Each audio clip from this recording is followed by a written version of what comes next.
Obrigado à equipe de louvor, obrigado à igreja pela preparação. Por favor, pegue sua Bíblia em Daniel capítulo 1. Nós estaremos começando hoje uma série de estudos aos domingos desse mês, baseada no livro de Daniel.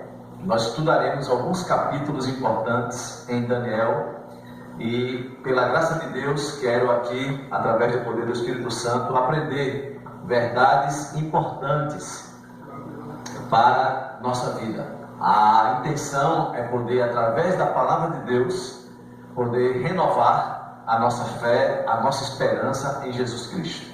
E nessa série, o nosso sonho também é, mais uma vez, mostrar para a igreja que Jesus é tudo. Eu pergunto para você, Jesus é tudo para você? Sim. Ele é a pessoa mais importante na sua vida? Bom, Daniel capítulo 1, enquanto estamos organizando o PowerPoint aí, Daniel 1, versículo 1, por favor, acompanhe na sua Bíblia aí. No terceiro ano do reinado de Joaquim, rei de Judá, Nabucodonosor, rei da Babilônia, veio a Jerusalém e a sitiou. Verso 2. E o Senhor entregou Joaquim, rei de Judá, nas suas mãos, e também alguns dos utensílios do templo de Deus. Ele levou os utensílios para o templo do seu Deus na terra de Sinear, e os colocou na casa do tesouro do seu Deus. Ok? Até aí o primeiro texto que nós vamos ler. Bom, vimos aqui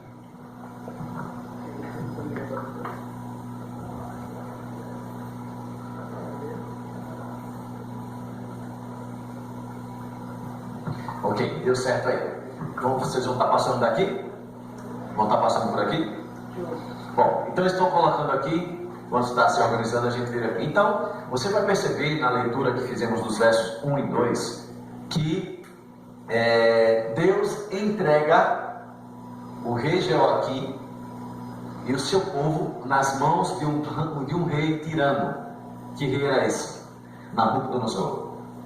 Esse homem, ele era o maior monarca da época, um homem cruel, que havia conquistado muitas nações. Quando você olha a história de Nabucodonosor, você vai ver que esse homem, ele invadia as cidades, invadia os países, e ele chegava lá e destruía, levava pessoas escravas, o tesouro que tinha, e assim sucessivamente.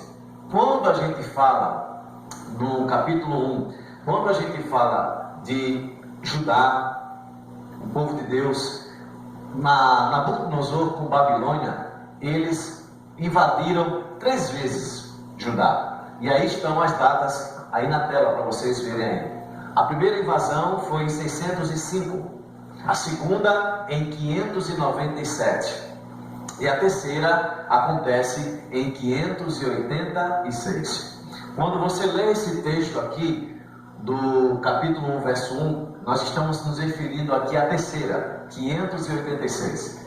Foi quando então Nabucodonosor entra, invade a cidade, leva Joaquim preso, e segundo a Bíblia, ele leva também utensílios da casa de Deus para a sua casa, a casa do seu Deus em Babilônia.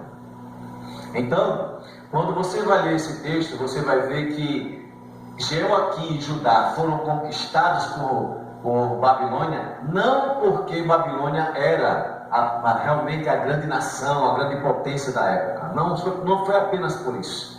Mas o texto diz assim: o Senhor entregou em suas mãos. Aí eu pergunto a você, qual o interesse de Deus em entregar o seu povo na mão do inimigo? Qual o interesse de Deus em entregar o seu povo na mão dos seus inimigos? Amigos, aprendam, por favor, nessa noite algo importante. Deus tem um propósito em todas as coisas. E às vezes, quando você acha assim, mas por que está acontecendo isso? Não reclame, Deus está no comando de tudo. E quando Deus entrega Judá, o seu povo, nas mãos de Babilônia, na mão de Nabucodonosor, é porque Deus tem um propósito. E durante o livro inteiro de Daniel, você vai perceber quais foram os propósitos de Deus. Eu pergunto, você crê que Deus tem um propósito na sua vida? E esse propósito de Deus, como é que ele vai acontecer na sua vida? Irmãos, muitas vezes o propósito de Deus não se cumpre na nossa vida como a gente quer. E às vezes a gente reclama, por quê? Porque nós queremos que Deus faça as coisas de acordo com o que nós queremos. E muitas vezes Deus não vai agir assim. Deus vai agir de acordo com a vontade dele. E quando isso acontecer, fique tranquilo, confie no Senhor. Amém. Que vai dar certo. Amém. Até o final, o percurso, as dificuldades, elas vão vir, mas vai tudo dar certo. Quando você olha o livro Profetas e Reis, Patriarcas e Profetas, você vai ver que entre os filhos de Israel que foram levados, está aí o texto na tela, para a Babilônia, no início dos 70 anos do cativeiro dos cristãos patriotas, homens que eram tão fiéis ao princípio como aço. Então, esses homens que foram levados como escravos para a Babilônia, a revelação diz que esses homens eram homens fiéis, eram firmes como aço.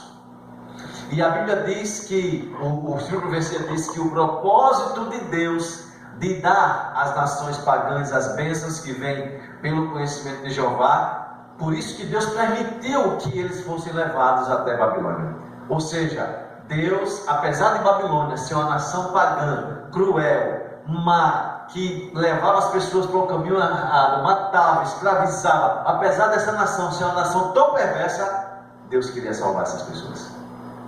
Você entende isso? Não importa quem é você, ou o que você fez, o que você deixou de fazer. Deus quer salvar você. Mas você pode dizer assim, mas pastor, e no final, por que muitas pessoas vão se perder? Vão se perder porque elas escolheram se perder. Mas Deus, Ele está lutando pela salvação das piores pessoas que você imaginar. Aquele menino que matou os seus pais, Deus está querendo salvar. Aqueles que estão lá na prisão, que fizeram, Deus está querendo salvar todos eles. E Ele vai lutar para salvar. Se essas pessoas derem um lugarzinho, Deus vai lutar para salvá-los. Sabe, irmãos, a vontade de Deus é salvar. A vontade de Deus é salvar as pessoas. Bom, esses rapazes, esse povo, eles foram levados para a Babilônia como escravos. E esses meninos, esses jovens, Daniel, os amigos e outros mais que foram, eles eram da linhagem real de Judá. Eram meninos que tinham uma educação importante. Quando você olha a história, você vai ver que esses meninos, eles caminharam 25 quilômetros por dia até chegar em Babilônia. Você sabe o que é caminhar preso, descalço, sem comer direito, sem água, todos os dias, 25 quilômetros? Agora, eu quero que você tente imaginar comigo isto aí vezes 90. Ou seja, esses meninos, esses jovens, esses escravos, eles caminharam mais de 2.250 quilômetros a pé até chegar em Babilônia, como escravos, maltratados. Você sabe que distância é essa? Você só dá uma noção para você. Seria mais ou menos como você sair daqui do Pina para Fortaleza a pé, e você voltar de lá para cá a pé, e daqui você ir até Natal de pé de novo. Andaram ou não andaram? Esses escravos sofreram uma jornada de 25 quilômetros por dia durante 3 meses até chegar em Babilônia. Que sofrimento! Aí você pode perguntar assim, mas pastor, tudo isso Deus permitiu? Sim, Deus permitiu. Então Deus é mau? Não, Deus não é mau. É porque Deus vê o futuro hoje. A gente só consegue enxergar o agora, mas Deus vê o depois. Tem muitas coisas que você só vê agora e que lá na frente você vai dizer assim, que bom que foi assim. Porque você não consegue enxergar. Eu não consigo enxergar. É por isso que a gente reclama. porque a gente não sabe das coisas, mas Deus sabe o fim desde o começo. E Deus permitiu que eles fossem levados, que os utensílios da casa de Deus, os tesouros da casa de Deus fossem levados, porque Deus, Ele tinha um propósito especial. Quero que você acompanhe essa frase comigo. Deus permite determinados fins para novos o quê? Começos. Então Deus permite, irmãos, olha só, eu aprendi nessa vida a não reclamar, a não questionar. Se está acontecendo, Romanos 8:28 diz assim: todas as coisas cooperam para o bem daqueles que amam a Deus. Quando você aprende a confiar nisso, você vai ter paz. Mas enquanto você não aprenda, não entendeu isso, você vai viver perturbado, porque você vai viver reclamando. Mas quando você sabe que Deus está no comando, aí você descansa. Aí você fica tranquilo, não está acontecendo tudo isso, mas Deus está vendo, Ele está no comando. Ele vai fazer o melhor para nós. Essa semana passada, uma irmã faleceu, a irmã Ceissa, lá do Jordão, e ela estava com câncer bem severo, e fui várias vezes visitar, orar com ela, cantar, e o esposo no dia do velório falou assim para mim: pastor, teve um dia que eu cheguei para ele e falei assim, mas Deus, mas Ceissa, como é que Deus permite isso com você? Você é uma pessoa tão boa, um câncer desse destruindo a sua vida, como é que Deus faz isso? E ela falou para mim, pastor, assim, cala sua boca, não fale de Deus assim. Eu sempre confiei nele e vou confiar até o final. Se Ele quiser que eu morra, eu morrerei. Se Ele quiser que eu viva, eu viverei. Porque quando Deus não cura, Ele ressuscita. E essa mulher descansou no Senhor, está esperando a volta de Jesus. E esse esposo, ele contou no funeral isso. Mas não é fácil. O processo não é fácil. E o processo na vida de Daniel e seus companheiros não foi fácil. Mas eles tinham a certeza que Deus estava no comando. Bom, quando eles chegam em Babilônia, cansados, exaustos, imagina aí, meu amigo. Eu já fui muitas vezes, quando eu sou de Alagoas, quando eu estava trabalhando no Ceará, de carro, irmão, você vai de carro, aí você chega morto. Agora tu imagina a pé, nas condições que eles estavam. Então esses meninos estavam arrasados. E agora o rei Nabucodonosor, junto então com a sua equipe, recebe esses meninos, esses jovens, e eles têm um plano na cabeça. Que plano era esse? Vamos dar uma olhadinha aí, por favor.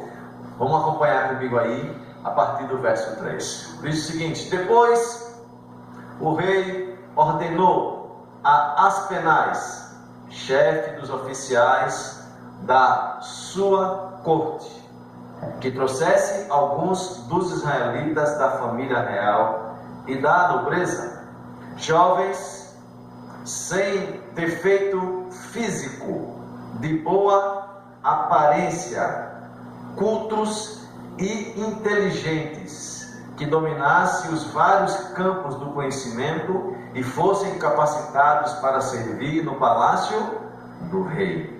Então, o que era que o rei queria com esses meninos? Queria capacitá-los para que eles trabalhassem no palácio do rei. E como é que eram esses meninos que veio lá de Jerusalém, de Judá? Como é que eles eram? Dizem que a Bíblia diz que eles eram como? De boa aparência, sem defeito físico, saudáveis. Eram esses meninos bonitos, boa aparência. Sabe, irmãos, quando eu olho para a juventude da igreja, que serve a Cristo, para a nossa juventude que está lá fora, a gente percebe uma diferença muito grande. Muito grande. Estava passando com o carro, indo no Ibura. Passei ali no Jordão, no carro, e estava tendo uma festa. Uma festa no terminal, chama terminal de ônibus ali do Jordão Baixo. Ai, irmãos, que cenas horríveis eu vi ali. jovens, acredito eu que jovens de 13, 14 anos, dançando, mostrando as suas partes no meio da rua, de maneira horrorosa, algo assim, terrível, terrível mesmo. E eu fiquei imaginando, sabe, que situação desses meninos, dessas meninas aí. Te mandei isso. Então, esses jovens de Babilônia, de Judá, eram de boa aparência, saudáveis, meninos bonitos, bem cuidados, mas só que o rei, ele queria educá-los de uma forma errada. E aí o texto continua dizendo, por favor acompanhe aí, o texto continua dizendo o seguinte, no versículo 5, diz assim, verso 5, de sua própria mesa, o rei designou-lhes uma porção diária de comida e de vinho. Eles receberiam um treinamento durante 3 anos e depois disso passariam a servir o rei. Verso 6, entre esses estavam alguns que vieram de Judá, Daniel, Ananias, Misael e Azarias. O chefe dos oficiais deu-lhes novos nomes. A Daniel deu o nome de Belsazar, a Ananias, Sadraque, a Misael, Mesaque, e a Azarias, Abdenego. Irmãos, percebe que o texto bíblico diz que esse homem, ele queria mudar o nome dos amigos de Daniel. Eu não sei o que representa o seu nome.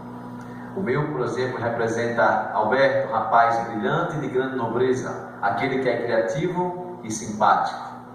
Agradeci minha mãe pelo meu nome. Qual o seu nome? Qual o significado do seu? Irmãos, quando você olha lá em Daniel 2, em Daniel 1, o nome Daniel significa Deus é meu quê? Juiz. Ananias, Deus é gracioso. Misael, quem é como Deus? E Azarias, Deus é o quê? Minha força. Mas quando você olha o texto, esses meninos, eles estavam tendo o seu nome mudado para deuses da Babilônia. Mas por que o rei queria fazer isso? Mudar o nome deles para deuses da Babilônia. Por quê? Irmãos, olha, presta atenção no que está escrito aí. Os nomes de Daniel e seus companheiros foram mudados para nomes que representavam divindades caldeias. Grande significação era atribuída aos nomes dados pelos pais aos seus filhos.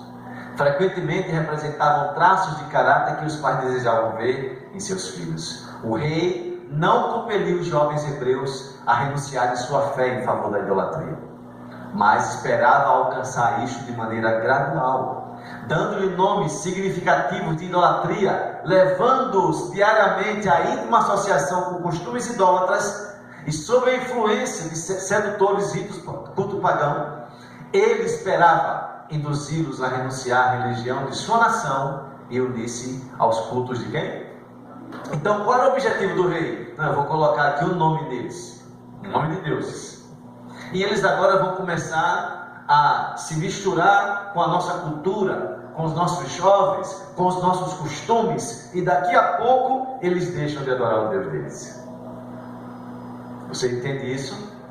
Babilônia, na Bíblia, representa confusão, apostasia, e é isso que Deus quer fazer com a gente. Deus quer, me perdoe, é isso que o inimigo quer fazer com a gente. Ele quer fazer com que a gente entre em Babilônia.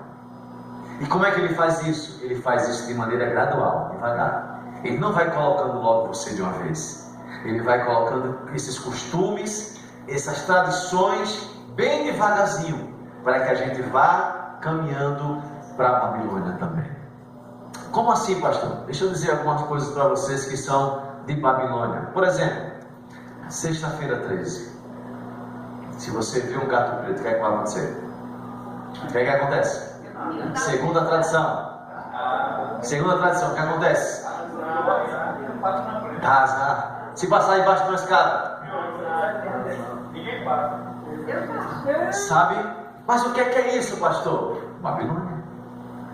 Porque Babilônia quer colocar dentro de você medo. Babilônia quer mudar a sua mente. É assim que acontece. Os costumes de Babilônia para chegar até nós. Por exemplo, se você quebrar um espelho, o que acontece? 7 anos de azar. Não é assim? A gente hoje joga no lixo, né, irmã? Mas lá em casa não era assim. Minha mãe ficava com medo, né? Porque tinha coisa errada se fazer isso. Se cair os talheres no chão. Né? Por exemplo, o nome. Por que a maioria das mães do passado colocava o nome do seu filho de José? Ele nasceu lançado. Nasceu lançado. Mas não morreu afogado. Para não morrer. E Babilônia, e a gente vai dentro disso aí. A gente vai crescendo dentro desses costumes de maneira gradual, vai mudando. Mas quando você olha para a Bíblia, para a palavra de Deus, você vai ver que não tem nada disso. Mas a gente vive com medo. Muitas vezes eu ia assistir em casa aqueles filmes de terror, de vampiro que mordia o pescoço, que tirava o sangue, que não sei o que e tal. E quando eu ia dormir com medo? Com medo que aparecesse o quê? O vampiro. E o lobisomem? Não, tem um lobisomem que anda por aí, e a gente andava com medo. Mas, irmãos, quando você olha para Cristo, quando você olha para Cristo e a sua palavra, você vai ver que não tem nada disso. Isso são apenas costumes de Babilônia, que vai de maneira gradual querendo levar a gente para essas coisas que são coisas erradas. E a gente vai entrando nesses costumes. E por aí vai, irmãos. Mula sem cabeça. Olha aí. Saci pererê. E por aí vai. E o que acontece? Todas essas coisas, elas fazem a gente ficar com medo. Você vê alguma coisa se mexendo, é um fantasma, é um fulano. Eu lembro que quando lá na terrinha da gente, a gente ia para mata pegar coco catolé. Não sei se vocês sabem o que é isso aqui. Sim. Sabe também? Coco catolé. A gente juntava a turma para ir na mata pegar coco catolé. Mas sabe o que é que a minha mãe e Evangelho dizia? Olha, lá dentro da mata não pode chamar palavrão. Porque se chamar palavrão, tem uma mulher chamada Dona Fulozinha. E ela, exatamente, que ia pegar e dava uma pisa na gente só com o cabelo.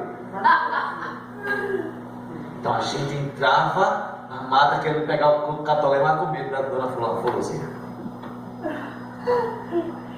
Babilônia, irmãos, vai colocando esses costumes. Entende? Então era isso que eles queriam fazer com Daniel e seus amigos. Eles queriam mudar devagarzinho os costumes da Babilônia. Irmãos, quando você vai acompanhando essa história, você vai percebendo coisas maravilhosas, né? Em Daniel capítulo 8, capítulo 1, verso 8, nós aprendemos mais uma lição desse capítulo. Qual a lição que nós aprendemos? 1, o versículo 8. Diz o seguinte no verso 8: Daniel, contudo, decidiu não se tornar impuro com a comida e com o vinho do rei, e pediu ao chefe dos oficiais permissão para se abster deles.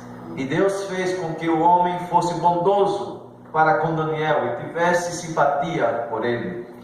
Apesar disso, ele disse a Daniel: tenho medo do rei, o meu senhor, que determinou a comida e a bebida de vocês. E se ele os achar menos saudáveis que os outros jovens da mesma idade? O rei poderá pedir a minha cabeça por causa de vocês. Daniel disse então ao homem que o chefe dos oficiais tinha encarregado de cuidar dele e de Ananias, Misael e Azarias: peço que faça uma experiência com seus servos durante 10 dias. Não nos dê nada além de vegetais para comer quê? E água para o quê? Beber. Depois compare nossa aparência com as dos jovens que comem a comida do rei e trate os seus servos de acordo com o que você concluiu.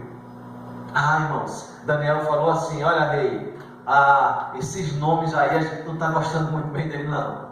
Essa comida que o Senhor está oferecendo para a gente, esse banquete. Agora imagina quantos quilômetros aqueles jovens tinham andado? Mais de 2.000 quilômetros, sem beber e nem comer direito. Agora imagina, na tua frente um banquete de tudo. E agora, com fome? Você caía para dentro ou não caía? Normalmente ele cai. Mas Daniel falou assim: rei, a gente não vai comer isso aí nem beber. Mas por que eles fizeram isso? Não estavam com fome, estavam cansados? Por que não foram para cima, irmão Valdir? Comeram. Fome misturada com sede, sede misturada com fome. Por que não foi para cima e comer? Porque poderia ser: não, mas Deus sabe que eu estou com fome. Deus sabe que eu estou precisando comer. Andei tanto, sofri tanto. Deus sabe que eu preciso comer, então vou comer. O rei está me dando, então vou para cima comer. Eles comeram? Beberam? Por quê? Irmãos, veja bem aqui. Por que Daniel não comeu e nem bebeu? Olha só. Mas como uma porção do alimento era oferecida a quem? Oferecida a quem? Essa comida, uma boa parte dela era oferecida para quem? Ídolos. O alimento da mesa do rei era consagrado ao quê? A idolatria. E quem deles participasse seria considerado como estando a oferecer homenagem ao rei do Babilônia. Então eles estavam com fome, sim ou não? Sede, sim ou não?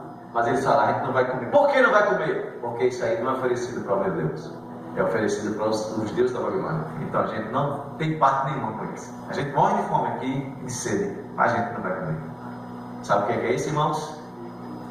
Nós lemos no começo: esses meninos, eles eram fiéis. E a minha pergunta é: tu é fiel? Ou quando aperta, ou quando a dificuldade vem, tu procura resolver do teu jeito? Irmãos, a gente tem um Deus que pode tudo. A gente tem um Deus que está 24 horas do nosso lado, pronto para nos ajudar. Mas pastor, por que não ajuda? Porque você não busca Ele de verdade. Porque eu não busco Ele de verdade. Quando a gente buscá-lo de verdade, de todo o coração, a Bíblia fala que Ele vai ouvir e vai responder. E esses jovens, longe de casa, longe dos pais, longe da sua família, longe dos amigos, longe de tudo, mas nunca longe de Deus. Amigo, nunca esteja longe de Deus. Esses jovens, eles decidiram permanecer com Deus. Beber essa comida e essas coisas aí? Não.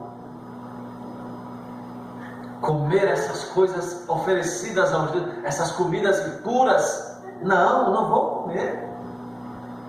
Algumas pessoas falam assim: vocês são adventistas, não comem isso, não comem, mas não comem porque a Bíblia orienta. Daniel e seus amigos não comeram e nós queremos ser como eles eram, fiéis a Deus. Por isso que a gente não come tudo, por isso que a gente não bebe tudo. Vocês são cheios de frescura, não pode beber isso, não pode. Não é, irmão. É querer ser obediente a Deus. Só isso. É querer fazer o que Deus ordena de fato para a gente, como está na palavra, e não abrir para, não, Deus entende, Deus não vai aceitar a sua infidelidade. Aqueles meninos, eles caminharam a pé, sofreram, mas Deus permitiu que ele passasse. Mas eles foram fiéis até o final. Deus se importa com a nossa alimentação. As tentações, elas são fortes. E aquela nação ali estava cheia delas, eles estavam rodeados disso. Mas eles permaneceram incontaminados. Não, nós não vamos comer. Nenhuma força, nenhuma influência poderia afastá-lo do que, irmãos? Princípios. O que são princípios? Princípios, irmãos, são coisas que a gente não muda. Pode cair o mundo, a gente não vai mudar. E esses jovens, eles eram fiéis aos princípios estabelecidos na palavra de Deus. Eles não iam abrir mão de jeito nenhum. Aprenda a dizer não. Aprenda a dizer não. Quando preciso for, seja fiel. Diga não. Daniel falou, não. Nem eu, nem meus amigos, nem a gente não vai comer. E o homem ficou preocupado, o chefe da cozinha, mas o rei, como é que vai ser? Vocês vão ficar doentes, e quando comparar vocês com os outros meninos que estão comendo tudo, vocês vão estar magrinhos, sem saúde. E Daniel falou, não, calma, faça um teste, deixe 10 dias, a gente comendo só isso, e eles comendo a comida de vocês, deixe 10 dias para ver a diferença, ver quem vai estar saudável e quem não vai estar, deixa. E Deus tocou no coração. E aquele homem falou, então tá bom, vou deixar. E o que foi que aconteceu, irmãos? O primeiro passo errado daqueles jovens teria levado a outros mais. Cuidado com o primeiro passo. Cuidado. Esse primeiro passinho que você pensa que não vai dar em nada, pode acabar com a sua vida, pode acabar com a sua família, pode acabar com a sua saúde, pode acabar com tudo, Senhor. O primeiro passo. E esses meninos aí não quiseram dar nenhum passo, nenhum, porque eles acreditavam naquilo que diz a palavra de Deus. Não sei se vai dar para colocar o vídeo que eu pedi. Está aí? Ana Maria Braga, alguns anos atrás, ela teve um câncer severo, quase morre. Quem acompanha um pouquinho a TV sabe disso. E ela foi acompanhada pelo médico, especialista na área, e ficou curada. Mas qual foi o tratamento que ela fez? Você sabe? Para ficar curada? Vamos ver? Vamos ver se dá certo para a gente colocar aqui.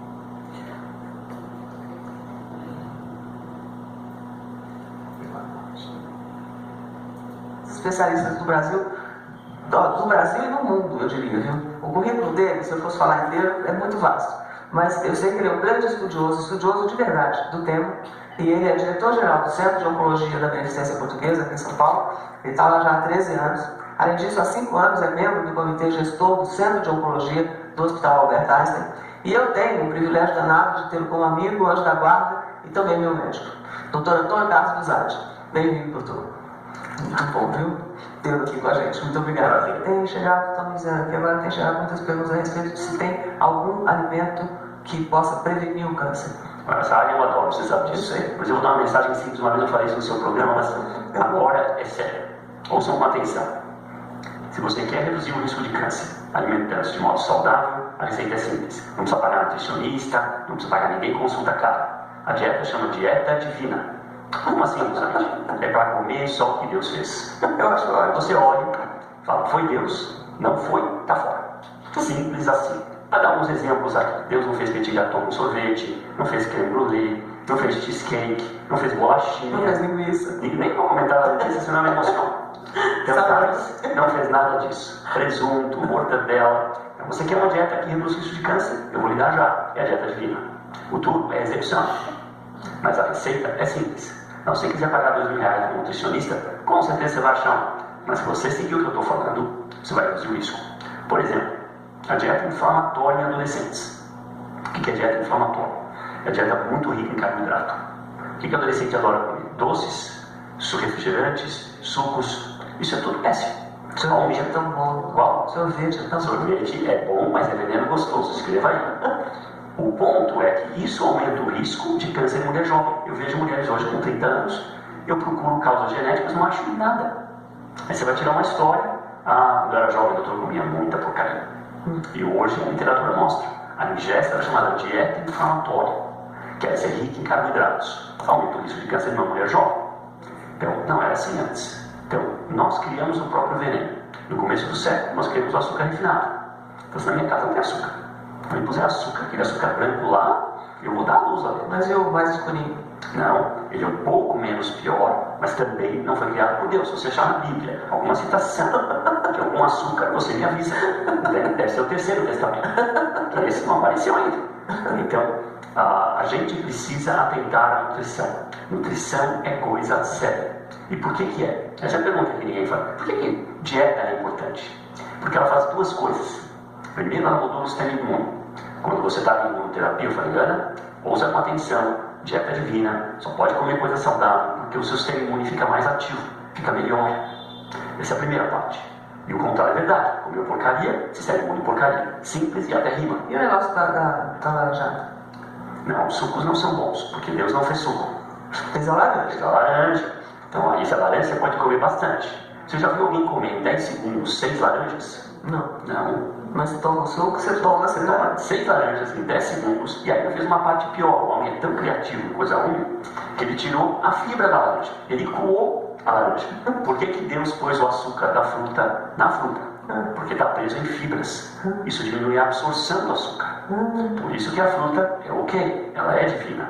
Quem não é divino é o suco. Aí o que as companhias de suco fazem? Pega uma mulher bonita, correndo na praia, com uma banda de surf, sweatpant, aí chega o bonitão de veleiro, ela encontra o cara e pega o suco de laranja e vai ao mar. Aí você fala, quero suco de laranja? Lógico que quero suco de laranja. Well, não é uma boa ideia. Isso não é uma boa ideia. Coma a fruta, não tome o suco. Vale para todas as frutas. Todas as frutas. O que vale é o suco verde, isso é verdade. Isso não é divino, mas o couve é divino, o brócolis é divino. Você simplesmente bateu íntegro, Isso. pôs a água e toma. É igual comer o brócolis cru, que não é gostoso. Então a gente bate e eu tomo aquilo goela abaixo. O meu é horrível, porque não é com água, nem água de coco meu. Brócolis batido? É brócolis com couve, com tudo que você imagina lá dentro.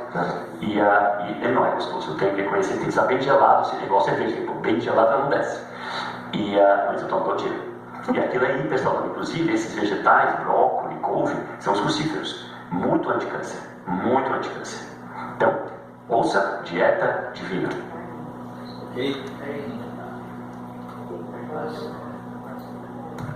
Ok? Então, amigos, esse homem aí, ele não é, tá? Só para lembrar para você, ele não é adventista. Mas ele falou assim, para você ficar curado, quiser viver mais, se livrar de cânceres e outras coisas mais, qual é a dieta que você tem que fazer? A dieta divina. E qual foi a dieta divina estabelecida na Bíblia? Pode olhar lá em Gênesis. Está lá. Mas eu pergunto para você, é melhor, não sei se para você é assim, um suco, um copo de ali de 300, 400 ml de laranja geladinho você tomar, é melhor ou comer a laranja com a fibra lá, qual é que é melhor? Minha laranja. Mas é mais fácil o suco, né? Geladinho, tá?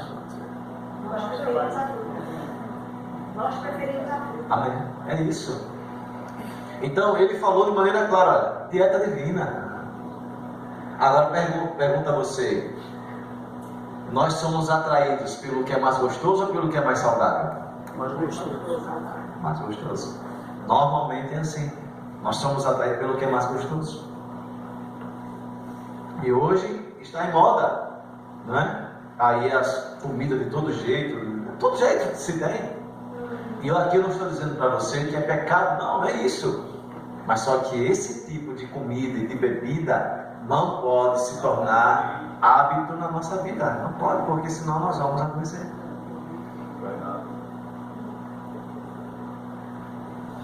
Qual é o alimento que mais alimenta o câncer? Você sabe? Qual é? Açúcar. Açúcar é o que mais alimenta o câncer. E é gostoso, mas não é o que? Saudável. Principalmente o refinado, branquinho, né? Aqueles bolos com aqueles glacês, gostosos, mas não saudáveis. Então, Daniel e seus amigos falaram para o rei: rei, a gente não vai comer nem beber essas comidas aí. Não vai. E eles permaneceram firmes, então, aquilo que eles fizeram. Qual foi o resultado? Olha aí. Eles ficaram mais fortes e saudáveis do que todos os outros jovens.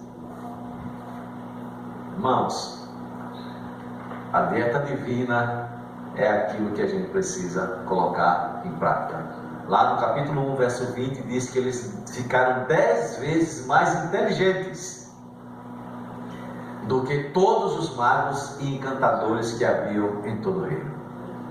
10 vezes mais. A mente mais lúcida, mais saudável. Sabe, irmãos, um caráter nobre não é resultado de acidente. Não é devido a favores especiais ou dotações da providência. É o resultado da o quê? E isso falta para nós. Como assim, pastor? Qual o melhor horário para dormir? Qual o melhor horário para dormir? 9h30. À noite, né? Da noite até 10 ali, mais ou menos, é hora para dormir. Seu corpo vai produzir isso, melatonina, que vai dar força. Mas quanto mais tarde eu dormir, em vez de eu ganhar mais, eu perco mais. Ok? Qual é o melhor horário para você tomar banho de sol? De manhã? De manhã. De que horas? Até 8 da manhã? O médico passou para aumentar a nossa imunidade em meio-dia. Até 10. De 10 horas em diante, o melhor horário. Está quente. Agora não pode ficar no sol 1 hora, 2 não. Não vai torrar não. Melhora. Entende? Quanto é que a gente paga para ficar no sol? Nada. É vitamina D de graça. Mas a maioria das pessoas e as crianças hoje estão dentro de casa fazendo o quê? Tá ruim. Celular, o tempo todinho. Você olha para a pele, chega, é pálida. Portas fechadas, não entra um sol, Entende? Janela cheio de fechada. mofo. Feito de mofo. Água. Quantos litros de água você deve beber por dia? 2 litros. Depende do teu tamanho e do teu peso. E da sua atividade física. Depende. Por exemplo, eu, pelo meu peso, eu tenho que tomar quase 4 por dia. Quase 4. Porque depende do teu altura e do teu peso. Entende? A gente bebe pouca água. Tem gente que além de beber pouca água, toma pouco banho também. Complicou, hein? Complicou. Que os irmãos estão rindo, né? Mas porque nós brasileiros tomamos muito banho, né? Só que o certo mesmo não é tomar muito banho, sabe disso? Aham, mas precisa tomar, né? Precisa, mas o Pois certo é. eu acho que a gente toma. A gente toma é demais, porque sai A gente precisa tomar, né? Então, uma comida, eu pego a água ou o suco, eu posso tomar nas refeições? Não, mas eu pergunto, a maioria toma ou não toma? Porque diz assim, se eu não tomar o líquido, o que acontece? Engasgado, parece que não desce. Irmão, Deus fez para tu a tua saliva. Quando tu mastiga, o que acontece com a comida? O que acontece com ela? Fica pastosa, vai molhando e desce tranquilo. Agora tem gente que não quer nem mastigar, né? Já quer engolir tudo. Né? Então, nós precisamos ter atenção nessas coisas, irmãos. Exercício físico, tu faz? Tu faz exercício físico? Tu faz caminhada, tu faz alongamento, ou tu corre, tu faz essas coisas. Irmãos, nós fomos feitos para estar em movimento. Quanto mais você para, mais trava tudo. Tem que andar, tem que correr, praticar um esporte, ir numa academia. Se não quer ir na academia, em casa mesmo. A gente precisa se cuidar. As doenças estão se proliferando cada vez mais. Nós temos que saber nos cuidar. Então, temos que respeitar o limite, o tempo da digestão. Se você come de meio-dia, qual o horário apropriado para você comer depois? 6 horas. O tempo de digestão completo, porque assim, a digestão ela tem um pouco o período da trituração, vai dissolvendo lá no estômago, e depois tem o período da limpeza do estômago. E isso vai dar 5 horas. Então, mas tem gente que come meio-dia, aí quando é 2 horas quer fazer um lanche, aí no 4 horas da tarde mais um lanchinho, e assim vai, o dia todo comendo. E quando é à noite e ainda tarde, come de novo. Aí o que acontece? O estômago, ele não teve tempo de fazer o quê? Porque assim, a comida que você comeu, se você não teve a digestão dela, foi feita a digestão dela, e você já vem outra por cima, ele vai deixar aquela lá e vai pegar outra. Aí é por isso que muitas vezes a barriga está como? Cheia de fezes. Barriga inchada, batendo, saindo, né, os ventos maus para todo lugar, né? Então, amigos, Pastor, é aconselhável só 2 alimentações, né? 2 refeições, né? isso para aqueles que têm um trabalho mais tranquilo, mais sossegado, né? 2 alimentações, né? Mais pesado, uma terceira, mas que a terceira seja cedo. Leve. E leve, não seja muito tarde.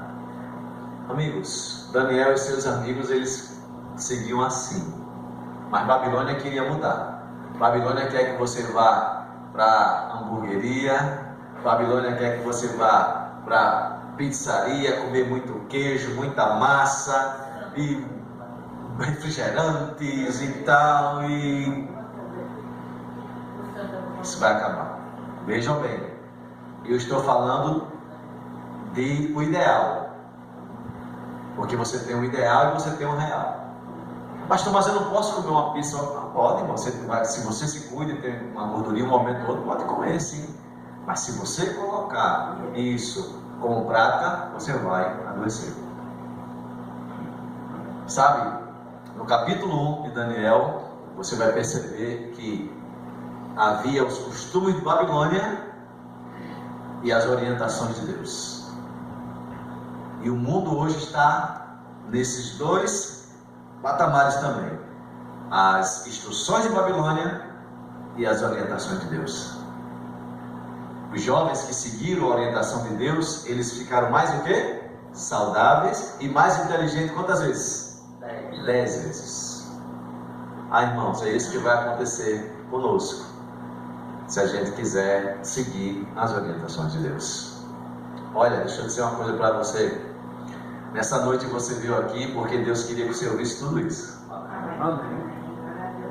Porque você pode pensar assim, puxa, eu sei disso, mas irmão, saber não é o suficiente. Você tem que colocar em prática.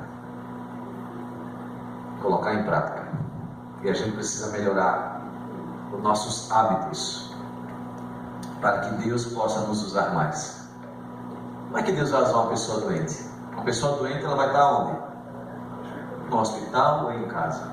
Mas Deus quer que você esteja saudável, para que você possa viver com a sua família em paz, cuidar da sua esposa, dos seus filhos, dos seus netos, para que você venha para a igreja, para que você trabalhe para Ele. Deus quer isso.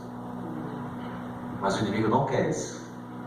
O inimigo quer que você vá para o hospital. Irmãos, eu sempre vou em hospitais visitar e assim sucessivamente. Estive ontem, antes de ontem, no hospital. Uma irmã nossa foi uma queimadura de 2º grau, uma faca no aeroporto, no trabalho, queimou essa parte inteira de baixo, assim, as mãos, as pernas.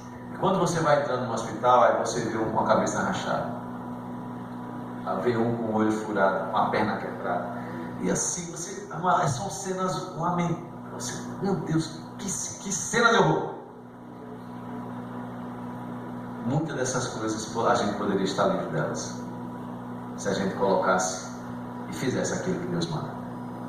Mas como nós somos desobedientes, acabamos tendo que sofrer as consequências.